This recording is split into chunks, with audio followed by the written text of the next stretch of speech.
اب مطلب کیا ہے کہ جب تک اسٹیٹ یاسر بھائی اسٹیٹ صلاۃ کو اسٹیبلش نہیں کرے گی تب تک صلاۃ برائی سے روکے گی ہی نہیں, کیونکہ برائی کے عناصر ہی تب جنم لیتے ہیں جب اسٹیٹ کا عوام سے اور عوام کا آپس میں ایک دوسرے کے ساتھ صلاۃ اسٹیبلش نہیں ہوتا, کنیکشن اسٹیبلش نہیں ہوتا. اور میں آپ کو بتاؤں, میری یہ بات آپ کے کامنٹس میں کتنے لوگوں کو یہاں کرے گی.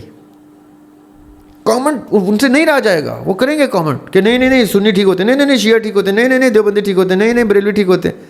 یہ حدیث کو کوئی نہیں کہے گا کہ کیا کہہ رہی ہے, چیخ کے کہہ رہی ہے, کہ وہ اپنے آپ کو کسی فرقے سے منسلک نہیں کرے گا. برے صغیر پاک و ہند میں اسلام کا کریڈٹ جاتا ہے حضرت شاہ ولی اللہ کو. اب آپ تفسیر والے کوشچن پہ ہم چل رہے ہیں, ٹھیک ہے. میں آپ کو 3 سکولز میں ڈیوائڈ کر دیا, اہل تشیع, اہل سنت اور اہل تصوف. اور شاہ ولی اللہ اہل تصوف کے علم بردار ہیں. سنی سکولز بتا رہا ہوں میں آپ کو سارے. سر سید احمد خان بھی سنی سکول ہے, حنفی سکول ہے بیسکلی. جماعت اسلامی بھی حنفی سکول ہے, بریلوی بھی حنفی سکول ہیں, دیوبندی بھی حنفی سکول ہیں. اہل حدیث کو آپ کہہ سکتے ہیں حنبلی ہیں, ٹھیک ہے, کیونکہ وہ ابن تیمیہ اور امام احمد بن حنبل کا سکول ہے. لیکن ہیں یہ بیسکلی سارے اہل سنت کے مکتبہ فکر جو حضرت شاہ ولی اللہ محدث دہلوی کی دین ہے. اب میں کیسے نہ کہوں آپ کے سوال کے جواب میں کہ آپ شاہ ولی اللہ کی تفسیر لازمی پڑھیں. بسم اللہ الرحمن الرحیم. میں یاسر جنجوعہ اور آپ دیکھ رہے ہیں یاسر جنجوعہ پوڈ کاسٹ کا ایک اور ایپیسوڈ. اور آج جمعے کے دن آپ دریاب ہاشمی صاحب کا یہ پوڈ کاسٹ دیکھ رہے ہیں. آج کا جو ٹاپک ہے یہ بڑا لٹریری اور منفرد ہے. اس کو میں نے جو ہمارے پاس ملحدین کے سوالات آ رہے ہوتے ہیں تو ان کو میں سائڈ پہ کرتا جاتا ہوں.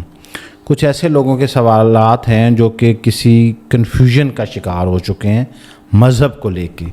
تو آج ہم کوشش کریں گے کہ ان تمام لوگوں کو ایڈریس کر سکیں. اور کیا ہی خوبصورت جوابات ہوتے ہیں ملحدین کے لیے دریاب بھائی کے پاس.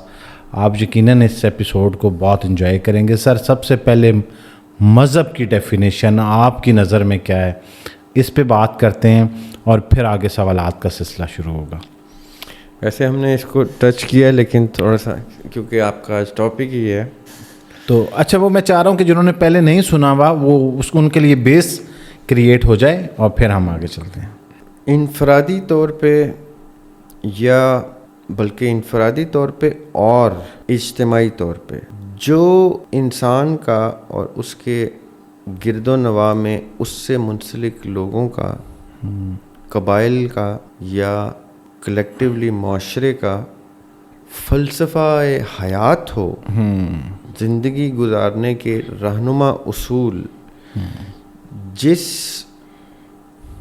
فنڈامنٹل سے ڈرائیو ہوں, وہ فنڈامنٹل محکمات بن کے یعنی احکام بن کے, کمینڈمنٹس بن کے, جن کی ترک کرنے پہ اس معاشرے میں اس کو سوشل لیول پہ بھی سزا دی جائے, یعنی اس کو برا سمجھا جائے, اس سے دوری اختیار کی جائے یا اس کو ملامت پہ فورس کیا جائے. یعنی پورا معاشرہ کلیکٹیولی کسی حکم عدولی پہ کی نشاندہی کر کے اس شخص کو تنبیہ کرے, معاشرہ یا ریاست یا گھر یا انڈیویجول انفرادی طور پہ اپنے آپ کو جس فنڈامنٹل سے احکامات سے ڈرائیو کر کے رہنما اصول کے اوپر اپنی زندگی گزارنے شروع کر دے باقاعدگی سے, وہ اس کا مذہب ہوتا ہے. چاہے وہ اس کا لائیولیہوڈ ہو, جو کمائی ہوتی ہے وہ اس کی کمانے کے ذریعے میں سے لے کے اس کے فیملی کا رجحان, شادی اور دیگر رسومات جہاں سے basic institution of home establish ہوتا ہے, پھر اس کی تعلیم, تربیت, اس کی اصولیات, اس کی اخلاقیات, یہ سارا کچھ جس فنڈامنٹل کے سے ڈرائیو ہوگا وہ باقاعدہ طور پہ پریکٹس کرنا وہ اس کا فلسفہ حیات ہے. یہ فلسفہ حیات جب انفرادی طور پہ یا اجتماعی طور پہ باقاعدگی سے پریکٹس ہو تو وہ اس کا مذہب ہے. یہ مذہب کی ڈیفینیشن ہے سوشل سائنٹسٹ کے مطابق, وہ اساتذہ کے مطابق جنہوں نے سوشل سائنسز کے اوپر بیش بہا کتابیں لکھی ہیں. اچھا, اب ریاب بھائی یہ تو مذہب کی آگے ڈیفینیشن, اب آ جاتے ہیں کہ کسی مذہب کی صداقت کے جو سٹینڈرڈز ہیں وہ کیا ہیں. تو کیا سوال یہ ہے بنیادی طور پہ کہ کیا کسی مذہب کی صداقت کا جو معیار ہے وہ دعاؤں کی قبولیت سے جڑا ہے؟ دیکھیں, جو میں آپ کا سوال سمجھا ہوں, اور please correct me if I am wrong, کسی مذہب کے سچا ہونا مطلب کہ کوئی مذہب پریکٹس کر رہا ہے ہندوازم, کوئی مذہب پریکٹس کر رہا ہے اسلام, کوئی انسان کرسچینٹی. اب ایک ایسا شخص, بیسکلی یہ جو آج ہمارے پاس کوشچن ہے یہ ایتھیسٹ کی طرف سے آئے ہیں, تو ان کا سوال یہ ہے کہ کیا کوئی شخص ایتھیسٹ ہے تو میں اس مذہب کو کیوں تسلیم کروں؟ اس مذہب کی سچائی کا معیار میں اگر پرکھوں, ایک ایتھیسٹ کہتا ہے, تو وہ کیا معیار یہ ہوگا کہ اس مذہب میں دعائیں کتنی قبول ہو رہی ہیں کتنے لوگوں کی, اس مذہب میں کتنی کرامات ہو رہی ہیں, اس مذہب کے اندر کتنے معجزات رونما ہوئے ہیں. تو جس مذہب کے اندر ان کی تعداد زیادہ ہے تو کیا کسی نان بلیور کا اس مذہب کو جوائن کر لینا چاہیے؟ اس کے سچا ہونے کا ثبوت اور دلائل کیسے ڈھونڈے جائیں؟ دیکھیں, میں ذاتی طور پہ جو سمجھتا ہوں میں اس کا وہ جواب دوں گا. جی جی جی. کہ مذہب صرف اپنی پریکٹیکل یوٹیلیٹی پہ ایکسیپٹنس اچیو کرتا ہے. جو مذہب امپریکٹیکل ہو جائے, جس کی utility by means of practice ثابت نہ ہو سکے, یا بائی مینز آف پریکٹس ان پیش گوئیوں کو سامنے نہ لا سکے جو مذہب بیان کرتا ہے, کہ مثال کے طور پہ نماز برائی سے روکتی ہے, رائٹ. تو اگر باقاعدہ طور پہ صلاۃ قائم ہو ان اصولوں پر جن اصولوں پر صلاۃ قرآن میں مینشنڈ ہے, تو اس کا برائی سے روکنا واجب ہو جائے گا. اگر وہ برائی سے نہیں روک پا رہی تو جو نان بلیور ہوگا اسلام کا, وہ کہے گا تمہاری نماز تو برائی سے روکتی نہیں ہے, تمہارا دین پریکٹیکل نہیں ہے. یعنی جو گفتگو اس میں ہے, جو اصولیات بیان ہیں, اگر وہ پریکٹس میں لاتے ہوئے اپنی یوٹیلیٹی کھو دیں تو وہ مذہب اپنی وہ جو صداقت جس کی آپ بات کر رہے ہیں, وہ مذہب اپنے مصدقہ ہونے کے کریڈیبلٹی لوز کر دیتا ہے. یعنی صداقت کے بجائے ہم اس کو مصدقہ کر دیں. ٹھیک ہے. کہ کوئی بھی دستاویز, کوئی بھی ڈاکیومنٹ اس وقت تک مصدقہ ہے جب تک اس ڈاکیومنٹ میں تحریر کی ہوئی چیز پریکٹیکلی ثابت نہ ہو. قرآن یا دیگر مذاہب جو کتاب کی صورت میں آتے ہیں, دستاویز کی صورت میں ہمارے تک پہنچے ہیں, کتاب کی صورت میں درج ہو چکے ہیں, اگر ان کی پریکٹیکل یوٹیلیٹی ان کتابوں میں بیان کردہ حالات کو منظر عام پر نہیں لا سکتی, تو وہ دستاویز, وہ کاغذ, وہ کتاب اپنی مصدقہ ہونے کی سٹیٹ کو لوز کر دے گی. وہ مصدقہ نہیں رہے گا, وہ کریڈیبل نہیں رہے گا, جو انگریزی میں ہم کریڈیبل ورڈ یوز کرتے ہیں. جیسے ہی کوئی مذہب اپنی پریکٹیکلٹی پہ اپنی کریڈیبلٹی اچیو کرتا ہے, وہ مذہب اپنی انٹیگریٹی کی بیس کے اوپر نان بلیورز کو اپیل کرتا ہے. اب میں نے 2-4 الفاظ جان کے وہ استعمال کیے تاکہ اس کی افہام و تفہیم آسان ہو جائے. جی جی. اب یہ میں نے کیوں کہا, اب پاکستان اسلامی جمہوریہ پاکستان ہے کہنے کو, اور ادھر نمازیں پڑھی جاتی ہیں, جمعے کے باقاعدہ طور پہ ارینجمنٹس ہوتی ہیں مساجد میں, رائٹ, لیکن اتنی نماز برائی سے نہیں روک رہی. یہ میں بڑا کی پوائنٹ اور بڑا ٹیکنیکل پوائنٹ ہائی لائٹ کر رہا ہوں. آئی ہوپ لوگ people take it with the true spirit, جس اسپرٹ سے میں بیان کر رہا ہوں. اس کا مطلب کیا ہے کہ پاکستان میں مذہب اپنی یوٹیلیٹی کھو رہا ہے. یہ سمجھیے گا بات, یہ میں بڑی تنقید کی نگاہ سے پاکستان کی اجتماعی صلاۃ کو کوسچن کر رہا ہوں. قرآن میں بارہا اللہ تعالیٰ نے صلاۃ کے قائم کرنے کا حکم دیا ہے, وَأَقِیمُوا الصَّلَاةَ, صلاۃ قائم کرو. تو ہم نے کیا کر دی اس کی ٹرانسلیشن, نماز قائم کرو. نماز تو عربی کا لفظ ہی نہیں ہے, عربی کا لفظ صلاۃ ہے. تو پھر اذان میں جس صلاۃ کی طرف بلایا جاتا ہے وہ پھر کون سی صلاۃ ہے؟ دیکھیں دبئی میں ایک کمپنی ہے, اس کا نام ہے اتصالات. وہ کس چیز کی کنیکشن, وہ موبائل فون کمپنی ہے. کنیکشن, وہ کنیکشن کی کمپنی ہے. ہاں جی, کنیکٹیوٹی کی کمپنی ہے. ہم پرانے زمانے میں ٹی وی دیکھتے تھے تو جو لائیو ٹیلی کاسٹ ہوتا تھا میچ, تو لکھا آتا تھا مواصلاتی سیارے سے براہ راست. مواصلاتی سیارہ کا کیا مطلب ہوا؟ وہ سیارہ, وہ سیٹلائٹ جو گھوم رہی ہے جی, وہ سیارہ جو صلاۃ اسٹیبلش کر رہا ہے پاکستان کی, پاکستان سے باہر ہوتے ہوئے میچ کی صلاۃ اسٹیبلش کر رہا ہے. اب کیا وہ نماز پڑھ رہا ہے؟ نعوذ باللہ. نہیں وہ دیکھیں وہ ورڈ تو ٹھیک ہے, اس کا ترجمہ اگر کریں, لیکن ایک میرا سوال پلیز لے لیں کہ ایک صلاح کا لفظ جو ہے وہ ایک کرکٹ میچ کے درمیان استعمال ہوا تو یقینی طور پہ اس کا مفہوم یہ ہوگا, اور اگر ایک مسجد میں کے اسپیکر سے اگر اس کی آواز آ رہی ہے تو وہ یقیناً مسجد میں نماز پڑھائی جاتی ہے, تو وہ نماز کے لیے استعمال ہو رہا ہے. کیا ایسا نہیں ہے؟ بالکل آپ ٹھیک کہہ رہے ہیں کہ صلاۃ کا پریکٹیکل طریقہ نماز ہے. جی جی جی جی جی, میں اس پہ تو آ ہی نہیں رہا. صحیح. لیکن ہم نے صلاۃ کو صرف ایک ریچول کی طرح مسجد میں جا کے جھکنے اٹھنے بیٹھنے کو اور فلاں فلاں چیز پڑھنے کو نماز سمجھ لیا, صلاۃ سمجھ لیا. صلاۃ کا مطلب اور مقصد ہے آپ کا صلاۃ اسٹیبلشڈ ہو اللہ کے ساتھ جب آپ مصلی پہ بیٹھے ہوئے, اور اجتماعی طور پہ آپ سب برابری کی سطح پہ اس اسٹیبلشڈ صلاۃ میں پائے جائیں. مطلب کیا ہے اس بات کا؟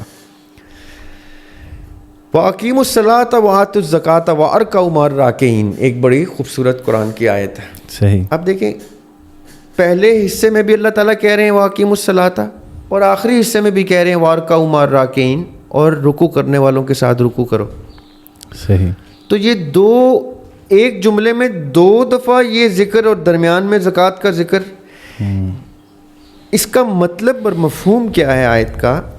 مفسرین کے بقول اور بہت سے جلیل القدر مفسرین کے بقول کہ یہ جو صلاۃ کا مینشن ہے پہلے اور رکوع کرنے والوں کے ساتھ رکوع کرنے کی تلقین ہے, کہ مطلب یہ ہے کہ اکیلے نہیں کرنا. ٹھیک ہے. صلاۃ اسٹیبلش کرنی ہے کیسے؟ وہی مسجد میں جا کے جیسے آپ نے ذکر کیا. صحیح.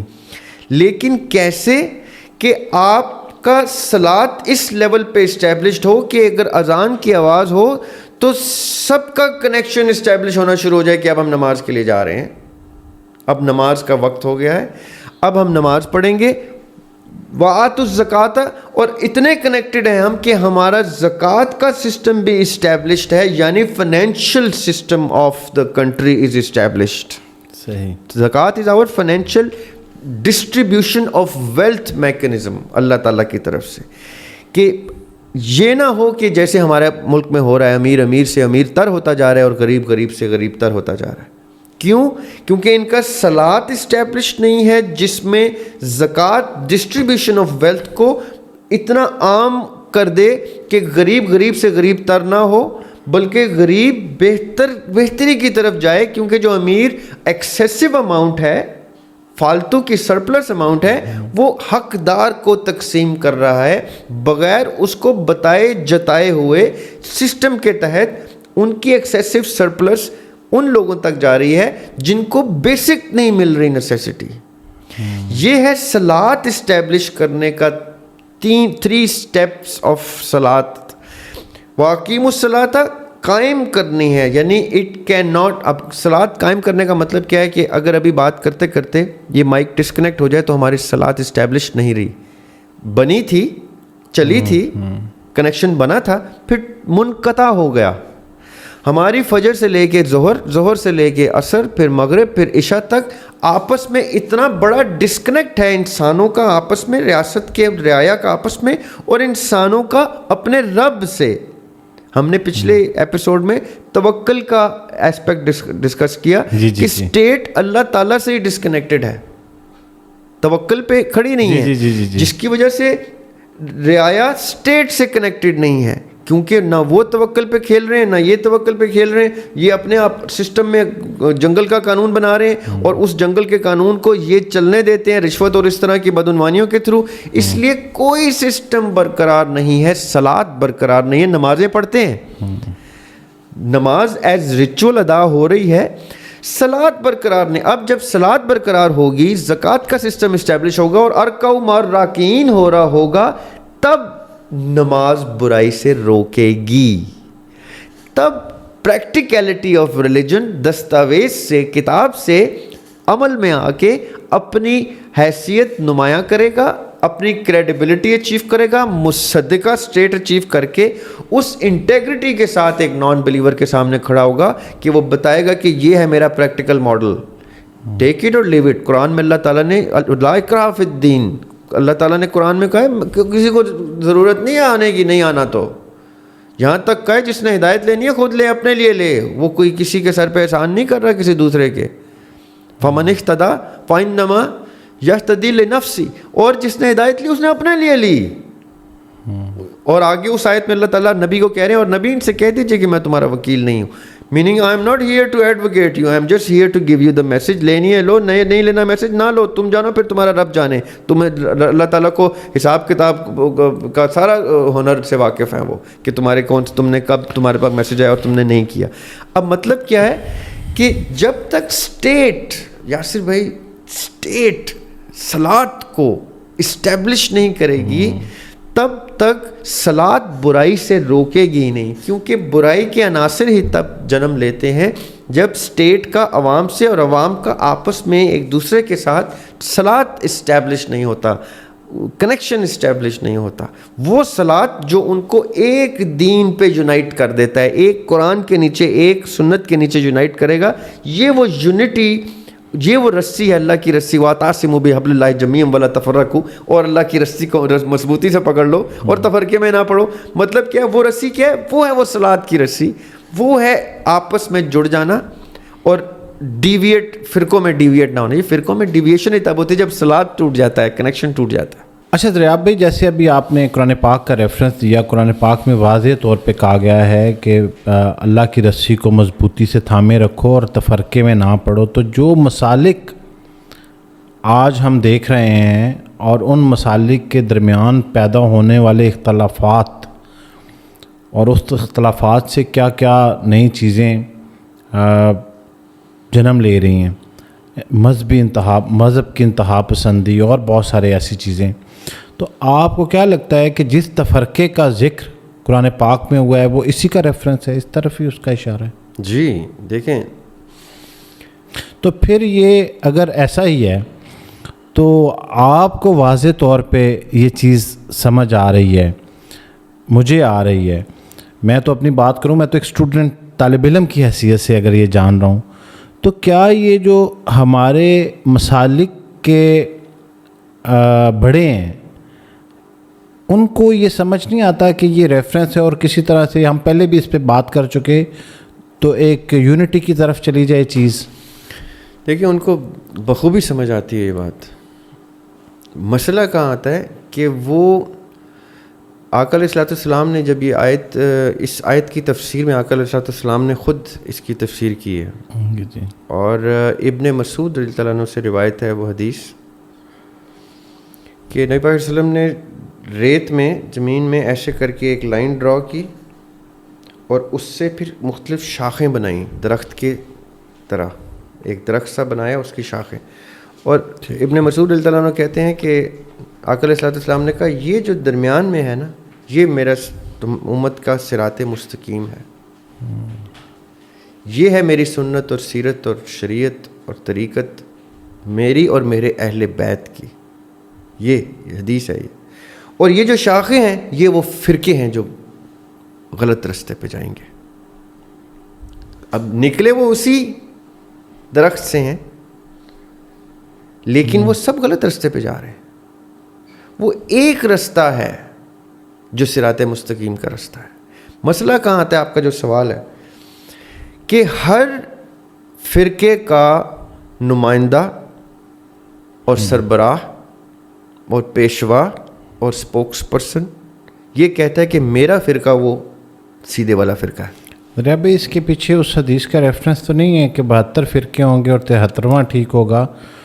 تو تمام مسالک جو ہیں وہ اس کمپٹیشن میں ہیں کہ وہ جو درست فرقہ ہے وہ ہمارا ہے. جی بالکل ایسا ہی ہے. کیونکہ آقا علیہ السلام نے یہ جو آپ حدیث جس کا ذکر کر رہے ہیں اس کا جب ذکر کیا کہ میری امت کے 73 فرقے ہو جائیں گے اس میں سے ایک فرقہ ٹھیک ہوگا اور 72 غلط ہوں گے، تو اصحاب اس ٹائم جو بیٹھے سن رہے تھے وہ تو ان کے لیے ہارڈ ٹو بلیو بات تھی، کیونکہ اس وقت تو سب ایک مسلک پہ، مذہب پہ، منہج پہ یونائٹڈ تھے. ان کا ایسا کیسے ممکن ہے؟ اور اگر ایسا ہوگا تو پھر اس کی کوئی نشانیاں، پھر وہ نشانیاں بھی آقا علیہ السلام نے بتائیں. اس میں جو سب سے خوبصورت نشانی میں اس کی طرف لے کے جاتا ہوں کیونکہ آپ کا سوال اس کو ایڈریس کرتا ہے. سب سے خوبصورت نشانی یہ ہے کہ وہ فرقہ یا وہ گروہ اپنے آپ کو کسی فرقے سے منسلک نہیں کرے گا. یہ سب کو پتہ ہے. یہ اہل سنت بھی مانتے ہیں اس حدیث کو، اہل تشیع بھی مانتے ہیں، بریلوی بھی مانتے ہیں، اہل حدیث بھی مانتے ہیں، دیوبندی بھی مانتے ہیں، پھر بھی اپنے آپ کو دیوبندی کہتے ہیں، اہل سنت والجماعت کہتے ہیں، اہل تشیع کہتے ہیں. یہ کتنی خطرناک بات ہے. ممبر پہ بیٹھ کے یہ سب کے سب یہ حدیث پڑھتے ہیں، اس سب کے سب اس حدیث کی اس نشانی کو دہراتے ہیں کہ وہ اپنے آپ کو کسی فرقے سے منسلک نہیں کرے گا، اور یہاں پہ اپنا لیبل لگا کے ان کو کہتے ہیں یہ لیبل تم بھی لگاؤ، میں نے بھی لگانا ہے، اور دوسرے کے لیبل کو ڈھونڈنا وہ لیبل کیا ہے. یہ اتنا کلیئر ڈیفرنس ہے باشعور انسان کے لیے، اللہ تعالیٰ نے کلیئر کر دیا ہوا ہے. حق عیاں ہو جاتا ہے یاسر بھائی جب تو عیاں ہو جاتا ہے، پھر وہ نہیں دیکھتا کہ باپ سنی ہے یا ماں شیعہ ہے یا بھائی بریلوی ہے یا بہن دیوبندی ہے. وہ کہتا ہے کہ بھئی مجھے بتاؤ یہ حدیث تو کہتی ہی ہے کہ میں نے اپنے آپ کو کسی فرقے سے، گروہ سے منسلک نہیں کرنا سوائے امت محمدی کے لیبل سے صلی اللہ علیہ وسلم سے. اور یہ پھر بھی حدیث پڑھ کے کہیں گے کہ دیوبندی زندہ باد، تو بریلوی زندہ باد، تو اہل حدیث زندہ باد، تو شیعہ زندہ باد، تو فلاں. جی دس گوز ٹو شو کہ اللہ تعالیٰ نے شعور جو ہے وہ ناپید کیا ہوا ہے ان کے لیے جن کو اللہ تعالیٰ نے نہیں دینا. اور میں آپ کو بتاؤں میری یہ بات آپ کے کامنٹس میں کتنے لوگوں کو عیاں کرے گی. کامنٹ ان سے نہیں رہا جائے گا، وہ کریں گے کامنٹ کہ نہیں سنی ٹھیک ہوتے، نہیں شیعہ ٹھیک ہوتے، نہیں دیوبندی ٹھیک ہوتے، نہیں بریلوی ٹھیک ہوتے. یہ حدیث کو کوئی نہیں کہے گا کہ کیا کہہ رہی ہے، چیخ کے کہہ رہی ہے کہ وہ اپنے آپ کو کسی فرقے سے منسلک نہیں کرے گا. کوئی لیبل نہیں ہوگا اس کا، اور وہ تعداد میں ہمیشہ سب سے زیادہ ہوں گے. لیکن کوئی نہیں مانے گا. آپ کے کامنٹس میں کسی میں جرت نہیں ہوگی کیونکہ وہ ان کے والد صاحب، ان کے رشتہ دار اس فرقے سے ان کو پرورش کی واروثی ہے. وہ مانیں گے کہ ہاں کامنٹ میں کہ نہیں یار میں تو یہی ہوں اور یہی فرقہ ٹھیک ہے، لیبل لگا کے کہے گا کہ یہی ٹھیک ہے.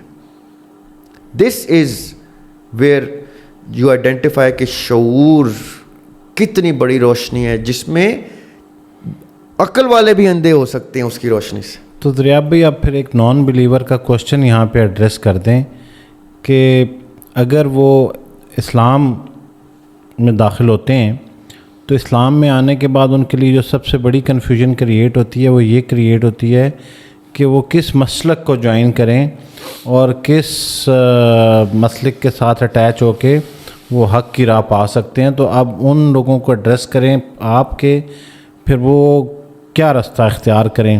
ویسے تو جو آپ نے اس کو واضح کر دیا ہے اس سے پہلے والے ہی آنسر میں کہ قرآن پاک جو ہے اور احادیث اور اللہ تعالیٰ اور اس طرح سے اس کے علاوہ تو کسی مسلک کی جو پریکٹسز ہیں اس میں تو شک و شبہ ہو سکتا ہے، لیکن بہرحال آپ اس کو بہت اچھے سے وضاحت کر دیں گے. مجھے آپ نے نا یاد کرا دیا، رمضان میں سما ٹی وی کے اوپر مجھے بلایا ہوا تھا انہوں نے، تو 2-3 مکتبہ فکر اور مسالک کے لوگ بیٹھے ہوئے تھے اسٹوڈیو میں،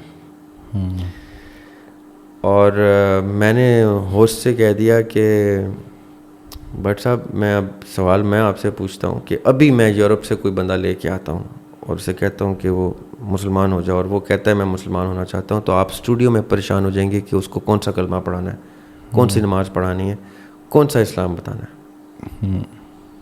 تینوں نوچ کھائیں گے، چاروں جتنے بیٹھے ہوئے نوچ کھائیں گے اس کو کہ ادھر آ، اور وہ کہے گا کہ مجھے کس پریڈکمنٹ میں ڈال دیا آپ نے کہ یہ 4-5 مسلمان مجھے کھینچ رہے ہیں کہ میری طرف آنا ہے تم نے.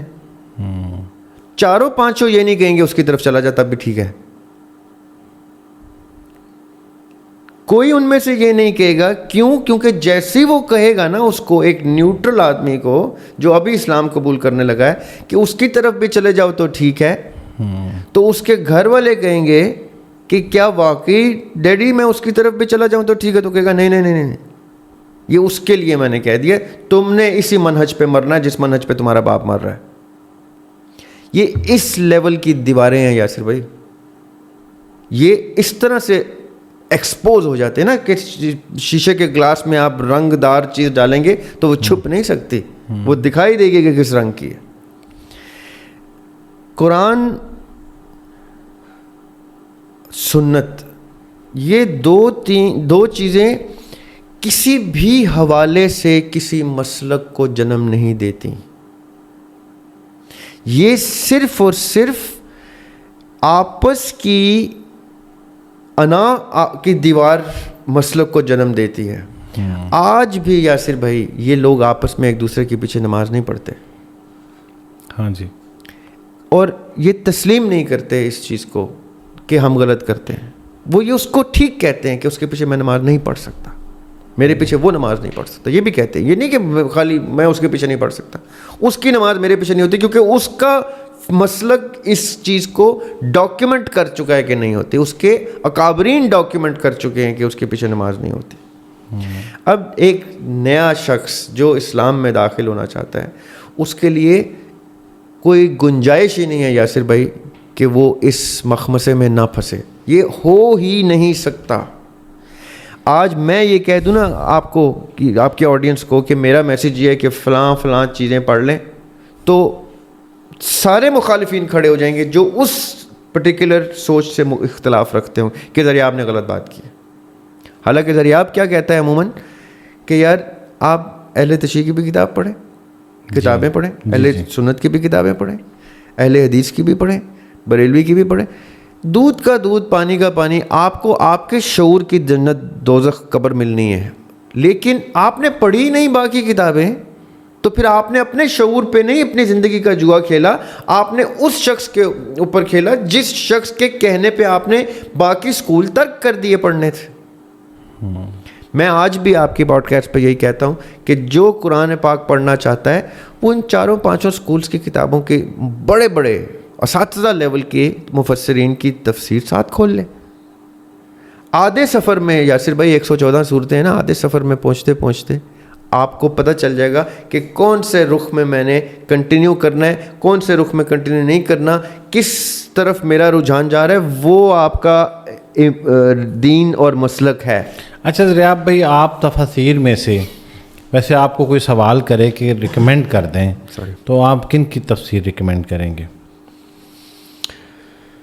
میں کم از کم، یا کرتے ہیں آپ سے تو لوگ پوچھتے ہوں گے تو آپ جی، میں کم از کم 5 تفاسیر ایک وقت میں پڑھنے کی، پڑھانے کی اور رجوع کرنے کی اگر کسی کو ضرورت پیش آتی ہے قرآن کے کسی آیت یا سورت کے ان ڈیپتھ انالیسس کی، تو کم از کم 5 تفاسیر وہ ساتھ لے کے چلے. 5 اینگلز. 5 اینگلز کا مطلب یہ ہے کہ ان 5 اینگلز کے کوئی بھی بڑے لوگ، ٹھیک ہے، اہل تشیع کے کتب، چاہے آپ شیخ الطوسی کی تفسیر پڑھ لیں, چاہے آپ قمی کی تفسیر پڑھ لیں, چاہے ریسنٹ 90s میں طباطبائی کی تفسیر پڑھ لیں. یہ میں جان کے ملٹیپل نام دے رہا ہوں تاکہ ایک مسلک سے کم از کم 2-3 لوگوں کو پڑھیں. اچھا, اہل سنت میں آپ ابن کثیر سے لے کے مودودی صاحب تک کی تفسیر کو پڑھیں. یہ میں اہل سنت میں کہہ کے تو میں نے ان کو تھوڑا براڈر اسپیکٹرم کر دیا ہے, ورنہ میں ذاتی طور پہ ابن کثیر, امام جوزی, علامہ سیوطی, یہ بہت خوبصورت تفاسیر ہیں ان کی. اور یہ ہو گیا دوسری سائڈ جس میں میں نے اہل سنت کو بائیفرکیٹ کیا ہے. تیسری سائڈ ہے اہل تصوف کی. اس میں آپ لازماً شاہ ولی اللہ کی تفسیر پڑھیں, اور ان کے ساتھ ساتھ قرآن سے اور اسلام سے ریلیٹڈ ایکسپلینیشن آف قرآن میں امام غزالی کی, یہ بھی اہل تصوف سے کے مکتبہ فکر میں امام غزالی کو رکھتا ہوں. امام غزالی کی کتابیں پڑھیں, احیاء العلوم, یا اور امام غزالی کی فکر جو دین کے اوپر بہا کتابیں ہیں ان کی, وہ پڑھیں. یہ اہل تصوف کا اینگل ساتھ لے کے چلیں, کیونکہ یاسر بھائی یہ 3 میجر اینگلز ہیں.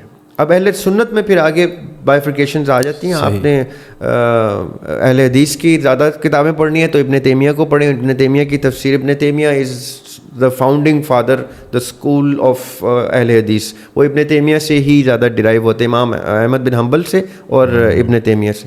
تو اہل حدیث والے جو ہیں اسپیکٹ میں ابن تیمیہ اور کی لائن آتی ہے, جس میں ڈاؤن ٹو دیوبند کے لوگ جو ہیں وہ بھی ان کی تفاسیر کو معتبر ٹھہراتے ہیں.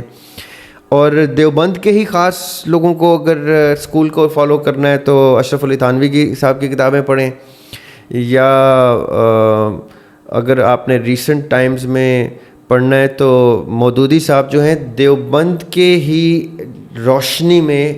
اچھا, میں آپ کو ایک انٹرسٹنگ بات بتاتا ہوں, یہ آپ نے بہت مزے کا ٹاپک چھیڑ دیا تفسیر کا. برے صغیر پاک و ہند میں اسلام کا کریڈٹ جاتا ہے حضرت شاہ ولی اللہ کو. اب آپ تفسیر والے کوشچن پہ ہم چل رہے ہیں, ٹھیک ہے. میں آپ کو 3 سکولز میں ڈیوائڈ کر دیا, اہل تشیع, اہل سنت اور اہل تصوف. اور شاہ ولی اللہ اہل تصوف کے علم بردار ہیں, بلکہ دا مین ٹارچ بیرر از شاہ ولی اللہ محدث دہلوی.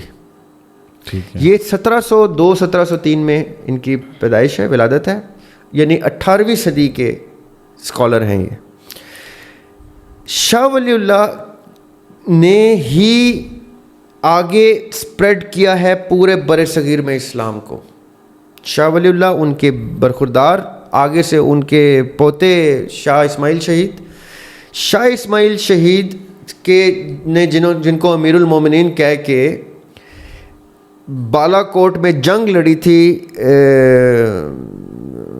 سکھوں سے, جہاں پہ سکھوں کی حکومت تھی, ان سے, اور اسی جنگ میں شہید ہوئے تھے. یہ سید احمد بریلوی, ناٹ احمد رضا بریلی, وہ بریلوی وہ بعد میں آئے. سید احمد بریلوی اور شاہ اسماعیل شہید اکٹھے جنگ لڑ کے جنگ میں شہید ہوئے ہیں. یہ شاہ ولی اللہ کا خانوادہ ہے, شاہ اسماعیل شہید جو ہیں. اب سنیے گا, توجہ سے سنیے گا, میں بڑے آپ نے اچھا رخ دے دیا. اہل حدیث school, Barelvi school, Deoband school, اور چوتھا اسکول ہے جماعت اسلامی کا اہل سنت سائڈ پہ. یہ 4 اسکولز ہیں جو بر صغیر کے میجر اسکول ہیں. 1860 سے لے کے 1890 تک یہ اسکول اسٹیبلش ہوتے ہیں. 1860 میں اسٹیبلش ہوتا ہے. 1857 کی جنگ آزادی میں جب بہت بری ڈیفیٹ ہوئی ہے مسلمانوں کو, تو اس کے بعد اسلام بہت اسکیٹر ہو گیا تھا 1857 کی جنگ آزادی کے بعد. تو امیڈیٹ ریفارمز جنریٹ کیے جا رہے تھے کہ اسلام کو اب کس طرح سے ہم دوبارہ سے ریوائیو کریں, کیونکہ اب ہماری حکومت نہیں ہے, ہم اس سسٹم نہیں ہے جس کی ہم بحث کرتے ہیں, اسلام کا سسٹم نہیں ہے. تو یہ محرکات جو ہیں یہ پہلے سے چلے آ رہے تھے. شاہ ولی اللہ 18ویں صدی کے ہی ہیں, 1700 سے آگے, اور پھر ان کے بیٹے اور ان کے آگے ان کے مزید برخوردار. ان کی کاوشیں چل رہی تھیں. 1857 کی جنگ آزادی میں ڈیفیٹ ہو چکی تھی. 1831 میں شاہ اسماعیل شہید ہو چکے ہیں ان دا پروسیس. شاہ اسماعیل 1831 میں شہید ہوئے ہیں اس جنگ میں جو بالا کوٹ میں جنگ ہوئی. ناؤ 1831 میں یہ شہید ہو رہے ہیں, 1857 میں جنگ آزادی ہو رہی ہے. یہ بہت سی تحریکیں اس ٹائم پہ ہو رہی تھیں جنہوں نے تحریک آزادی کو جنم دیا. تحریک آزادی میں ڈیفیٹ ہوئی. اس کے بعد دیوبند اسٹیبلش ہوتا ہے 1860s میں. دیوبند اسٹیبلش کون کرتے ہیں؟ شیخ الہند محمود حسن صاحب. اب سنیے گا بات. محمود حسن صاحب از اے شاگرد آف شاہ عبد الغنی بریلوی.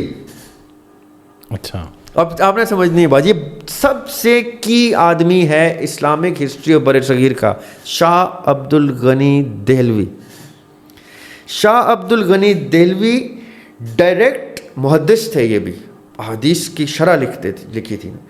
یہ direct under the torch of Shah Waliullah family اپنی اسناد حدیثوں کی سندیں بھی اس فیملی سے ویریفائی کراتے رہے ہیں, ان کی چین سے. ٹھیک ہے, اب آپ نے سمجھنی بات. شاہ عبد الغنی دہلوی از دا ٹیچر آف محمود حسن, جنہوں نے دیوبند, یہ ننوتوی صاحب اور گنگوہی صاحب اور محمود حسن صاحب, یہ تینوں شاگرد ہیں شاہ عبد الغنی کے, جو شاگرد ہیں شاہ ولی اللہ کے. صحیح, ٹھیک ہے, اب آپ نے سمجھنی بات. ادھر دیوبند اسٹیبلش ہوتا ہے, ادھر اہل حدیث کا مکتبہ فکر اسٹیبلش ہوتا ہے, جو سید نذیر صاحب جو ہیں وہ اسٹیبلش کرتے ہیں. سید نذیر صاحب کون ہے؟ شاہ عبد الغنی کے اسٹوڈنٹ. ٹھیک ہے, یہ دو اسکول اسٹیبلش ہو گئے شاہ عبد الغنی کی وساطت سے, جو کہ شاہ ولی اللہ کی وساطت سے اپنا دین کا منہج اسٹیبلش کر رہے ہیں. تیسرا اسکول اسٹیبلش ہوتا ہے بریلوی, احمد رضا خان بریلوی صاحب کے توسط سے. رائٹ, وہ کیوں اسٹیبلش کرتے ہیں؟ کیونکہ یہ دیوبند اور اہل حدیث ایک دم سے تصوف, اینٹی تصوف تحریک شروع کر دیتے ہیں. صحیح, اینٹی تصوف کون سا تصوف؟ جو فیک تصوف اسٹیبلش ہو رہا تھا, رسومات والا, ناٹ دا تصوف شاہ ولی اللہ. شاہ ولی اللہ کا تصوف جنم دیتا ہے حدیث کے ریوائٹلائزیشن کو, قرآن کی ریوائٹلائزیشن کو, اسناد کی, صحیح اسناد کی, حدیث کی ریوائٹلائزیشن کو. یہی اب دو اسکول میں نے بتا دیے, دیوبند اور اہل حدیث. تیسرا اسکول احمد رضا بریلوی اسٹیبلش کرتے ہیں شاہ ولی اللہ کے منہج پہ. یہ تینوں اسکول شاہ ولی اللہ کے آ گئے. چوتھا اسکول ہے مودودی صاحب کا, جماعت اسلامی, جو تحریک اسلامی کے نام, یعنی تحریک ہے وہ اس جماعت اسلامی, وہ بھی شاہ ولی اللہ کے منہج پہ اسناد پر مبنی احادیث کی ریوائول کے اوپر سسٹم کی گفتگو کرتے ہیں. یہ چار میجر سنی اسکول ہیں بر صغیر کے. 1860 سے اسٹیبلش ہوتے ہیں, 1890 تک یہ چاروں اسکول 1900 تک آتے ہیں. پھر یہ آگے سیکنڈ جنریشن میں ادھر اشرف علی تھانوی صاحب آتے ہیں جو ٹیک اوور کرتے ہیں دیوبند کو. یہ چین آگے چلتی ہے. اچھا, اس میں آپ نے یہ بھی واضح کرنا ہے, یہ بہت سارے لوگ شاید نہیں بھی جانتے, ڈاکٹر اسرار صاحب کا اسکول جو ہے وہ مودودی صاحب کے اسکول سملر ہے, کیونکہ ان کی تفاسیر بھی بہت پڑھی جاتی ہیں اور کافی کنٹریبیوشن ہے ان کا. ڈاکٹر اسرار صاحب as a student was the front runner of Maududi صاحب ان تحریک آف جماعت اسلامی. تو پھر یہ سپریشن کیسے ہوئی تھی؟ ان کی سپریشن نظریاتی اختلاف تھا, اور وہ نظریاتی اختلاف یہ تھا کہ جب پاکستان بن گیا تو مودودی صاحب نے جماعت اسلامی کو ایز پولیٹیکل پارٹی رجسٹر کیا. ٹھیک ہے, یہاں پہ ڈاکٹر اسرار نے رستے جدا کیے کہ I was never in it for the system of democracy. وہ تو ڈیموکریسی کو کفر کہنے والے آدمی تھے اسرار صاحب. جی, اچھا. مودودی صاحب بھی ڈیموکریسی کے قائل نہیں تھے. مودودی صاحب بھی کہتے تھے کہ شریعت کا نفاذ ہوگا. نظام لانا چاہتے تھے. نظام آف اسلام از شریعہ ناٹ ڈیموکریسی. ٹھیک ہے. ڈیموکریسی تو واقعی قرآن کے مطابق غیر قرآنی غیر اسلامی چیز ہے نا. ٹھیک ہے. ان دونوں کا یہی ماننا تھا. اور یہ بھی جاوید احمد گامدی صاحب بھی جماعت اسلامی سے منسلک تھے, مودودی صاحب سے منسلک تھے. اچھا. یہ بڑے مزے کا اسکول ہے. دیکھیں میں نے آپ کو 4 اسکول بتائے, دیوبند, اہل حدیث, بریلوی, جماعت اسلامی. ایک اسکول اور ہے, اس کو کہتے ہیں ندوۃ العلماء یا علماء الندوہ. وہ علماء جو ندوۃ العلماء ہیں, یہ جن میں سلمان ندوی صاحب, شبلی نعمانی اور سلمان ندوی کے استاد کون ہیں؟ شاہ ولی اللہ. یاسر بھائی, you take away Shah Wali Allah from the history of بر صغیر, وی آر نان مسلمس. اچھا, یہ اتنا بڑا آدمی ہے شاہ ولی اللہ. اچھا, تو جو مورخ ہیں یا جو محقق ہیں, تاریخ دان, انہوں نے اسی طرح اس کو کہیں ڈسکرائب کیا جیسے آپ بتا رہے ہیں؟ دیکھیں مورخ نے, تاریخ نے تو کیا ہے, تاریخ تو جھوٹ نہیں بول سکتی نا. یہ میں آپ کو ڈیٹس کے ساتھ بتا رہا ہوں. 1702 1703 کی ولادت ہے ان کی. یہ 1800 میں شاہ ولی اللہ کی پیدائش ہے. 1860 میں یہ اسکولز اسٹیبلش ہو رہے ہیں, دیوبند بھی. 1870s میں اہل حدیث کا باقاعدہ طور پہ سسٹم اسٹیبلش ہوتا ہے. پھر 1890s میں احمد رضا خان بریلوی صاحب کا اسکول اسٹیبلش ہوتا ہے. جامعہ ندوۃ العلماء تب اسٹیبلش ہوتا ہے جب شبلی نعمانی جو ہیں دیوبند سے پڑھے ہوئے ہیں, دیوبند کے سے فارغ التحصیل ہیں, اور ان کے نظریاتی اختلاف آتے ہیں اور وہ اس کو چھوڑ کے چوتھی تحریک کو جوائن کرتے ہیں. کون سی بلا؟ سر سید احمد خان کی تحریک علی گڑھ. یہ 5واں اسکول اسٹیبلش ہو رہا ہے اس ٹائم, رائٹ. یہ 1857 کی جنگ آزادی نے ایک بہت بڑا بام بلاسٹ کیا تھا اسلام کا, اور ایک دم سے اسلام عروج پہ آیا تھا. یہ اتنے بڑے اسکول اسٹیبلش ہونا شروع ہو گئے تھے. The after math of the جنگ آزادی ڈیفیٹ. اب یہ دیکھیں, یہ سنی اسکولس بتا رہا ہوں میں آپ کو سارے. سر سید احمد خان بھی سنی اسکول ہے, حنفی اسکول ہے بیسکلی. جماعت اسلامی بھی حنفی اسکول ہے, بریلوی بھی حنفی اسکول ہیں, دیوبندی بھی حنفی اسکول ہیں. اہل حدیث کو آپ کہہ سکتے ہیں حنبلی ہیں, ٹھیک ہے, کیونکہ وہ ابن تیمیہ اور امام احمد بن حنبل کا اسکول ہے. لیکن ہیں یہ بیسکلی سارے اہل سنت کے مکتبہ فکر جو حضرت شاہ ولی اللہ محدث دہلوی کی دین ہے. اب میں کیسے نہ کہوں آپ کے سوال کے جواب میں کہ آپ شاہ ولی اللہ کی تفسیر لازمی پڑھیں, ونڈرفل, کیونکہ انہی کے شاگردوں کی تفاسیر ہیں جو تفہیم القرآن نام سے مودودی صاحب کی ہے یا اسرار صاحب کی ہے. اچھا سوری, میں ایک چیز ایڈ کرنا چاہتا ہوں بھی.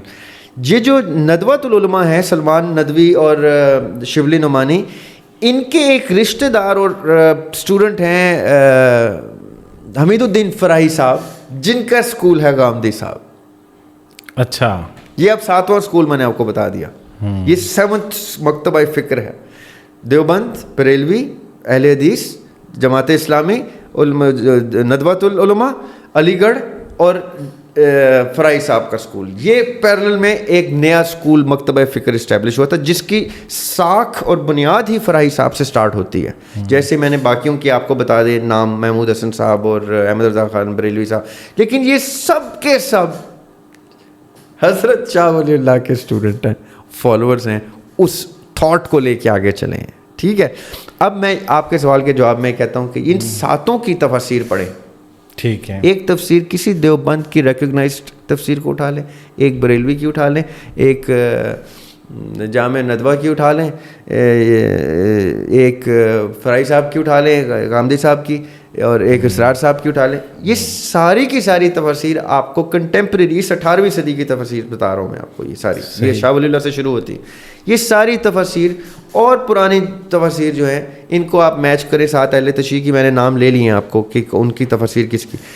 تب آپ قرآن کو ان تمام اینگل سے دیکھیں گے جن پاسبل اینگل سے کل مسلم امہ نے قرآن کو دیکھا ہے. پھر آپ کہیں نا کہ میں نے شیعہ ہونا ہے ہو جائے, پھر آپ کہنا ہے سنی ہونا ہے ہو جائے, پھر آپ نے جو ہونا ہے ہو جائے, کیونکہ تب آپ نے وہ سب رنگ دیکھ لیے. اور یہ میں نے آپ کو ڈیٹس وائز بتا دیا. اور یہ شاہ ولی اللہ کی جو چین ہے یہ چلتی آ رہی ہے مولا علی کے ریفرنس سے, کیونکہ مولا علی کے سے لے کے آتے ہیں حسن بصری, حسن بصری سے رابعہ بصری آف دا سیم ٹائم, اس سے نیچے منصور حلاج, اس سے نیچے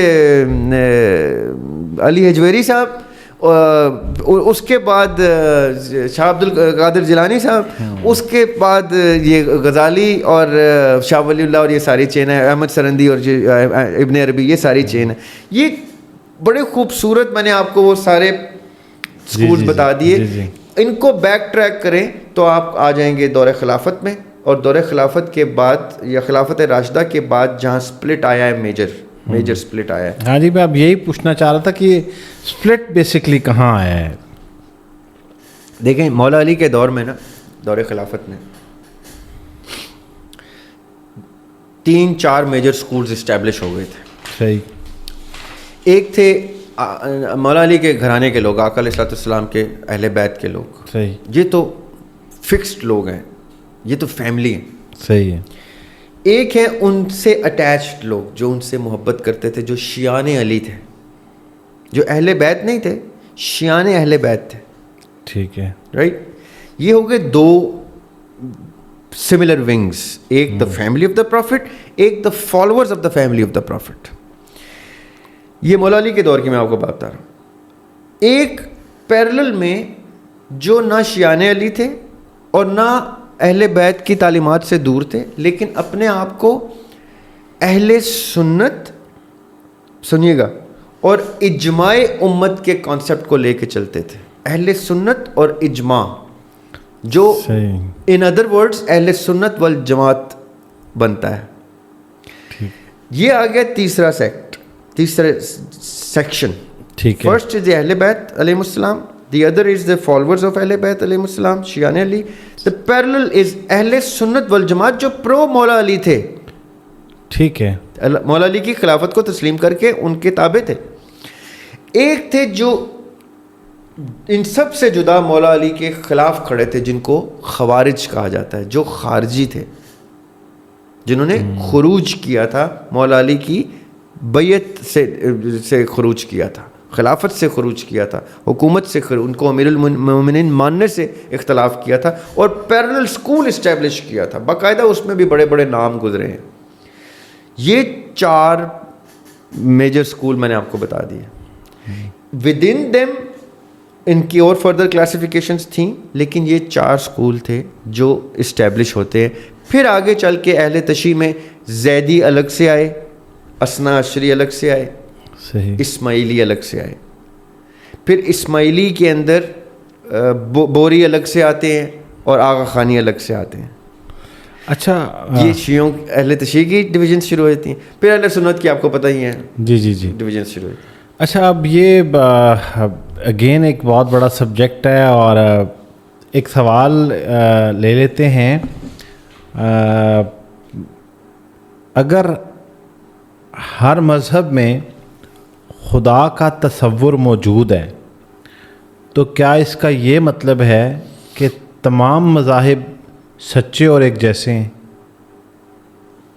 اگر ان میں خدا کا تصور موجود ہے. ہاں جی, یہ بیسکلی وہ میں نے جیسے گفتگو کے آغاز میں کہا نا کہ اس میں آج کے پوڈ کاسٹ میں کچھ نان بلیورز کے کوسچنز ایڈ کرتے جائیں گے, تو اس کانٹیکسٹ میں آپ نے پلیز اس کو دیکھیں. میرا تو ماننا ہے کہ واقعتاً تمام مذاہب سچے ہیں. ٹھیک ہے. اب ان کا سچ آپس میں ایک دوسرے سے کچھ جگہوں پہ کانٹرڈکٹ کرتا ہے, کلیش کرتا ہے. ٹھیک ہے. اپنے حصار کے اندر اپنے ڈومین میں رہتے ہوئے وہ سچ ہی بول رہے ہوتے ہیں. مثال کے طور پہ اولڈ ٹیسٹمنٹ ایک سچی کتاب ہے, اللہ تعالیٰ کی نازل کی ہوئی کتاب ہے. نیو ٹیسٹمنٹ ایک سچی کتاب ہے, اللہ تعالیٰ کی نازل کی ہوئی کتاب ہے. فائنل ٹیسٹمنٹ قرآن جو ہے یہ سچی کتاب ہے, اللہ تعالیٰ کی نازل کی ہوئی کتاب. لیکن ان تینوں کے ماننے والے ایک دوسرے سے اختلاف رائے رکھتے ہیں, سو مچ سو کہ ایک دوسرے کی کتاب کو اپنے عمل میں نہیں لاتے, اپنی کتاب تک اپنے عمل کو رکھتے ہیں. دوسرے مذہب کو جھوٹا نہیں بولتے, مختلف بولتے ہیں. ابراہیمک مذاہب کی بات ہو رہی ہے, نان ابراہیمک بھی. ٹھیک ہے. میں رامائن کی ایگزسٹنس کو, میں بھگوت گیتا کی ایگزسٹنس کو